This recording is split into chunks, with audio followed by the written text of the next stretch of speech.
Bonjour et bienvenue dans cette capsule vidéo traitant du programme d'enseignement scientifique commun en première sur le thème 4, Son et musique, porteurs d'informations.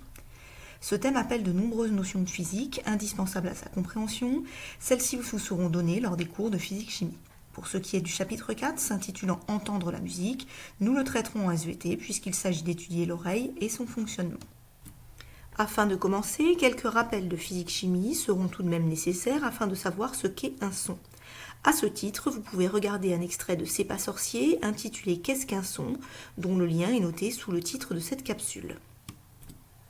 En introduction, Jamie vous présente les différentes caractéristiques du son. Pour résumer, quand un haut-parleur comme ici émet un son, sa membrane vibre et fait vibrer l'air avoisinant.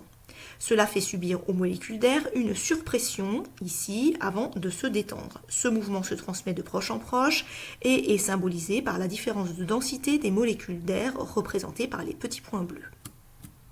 Graphiquement, un son est représenté sous la forme d'une onde où pression ici et dépression sont représentées de la manière suivante. Cela se traduit par une onde d'amplitude ici représentée en rouge et de période en vert qui diffèrent selon les sons. En effet, plus un son est aigu, comme ici, plus la fréquence est élevée et la période est courte. Les pics sont donc ainsi très rapprochés. Alors que lorsqu'un son est grave, comme ici, la fréquence est basse avec une période plus grande, avec donc une courbe où les pics seront plus éloignés. Maintenant que les bases sont posées, nous allons voir comment l'être humain entend grâce à l'oreille, qui est l'organe des sens spécialisé dans l'audition.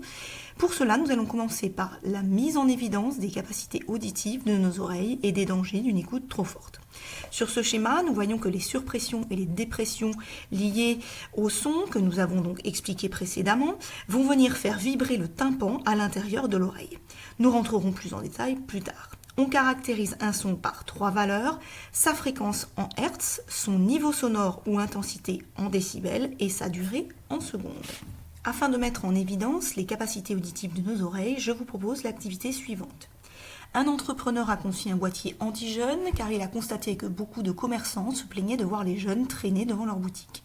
Ce boîtier anti-jeunes se place sur la façade de la boutique et émet un son de fréquence 16 000 Hz et de niveau d'intensité sonore 60 décibels. On vous demande dans un court texte, en environ 15 lignes, d'exploiter les documents que je vais vous proposer et d'expliquer sur quel principe acoustique se base ce boîtier et s'il fonctionne bien uniquement avec les personnes de moins de 20 ans.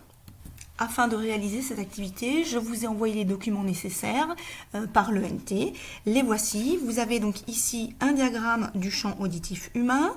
En dessous, un autre diagramme sur la perte en décibels de l'oreille humaine en fonction de l'âge. Et puis un troisième document sur la législation européenne afin de réguler le niveau d'intensité sonore et la durée maximum admissible d'exposition quotidienne au bruit.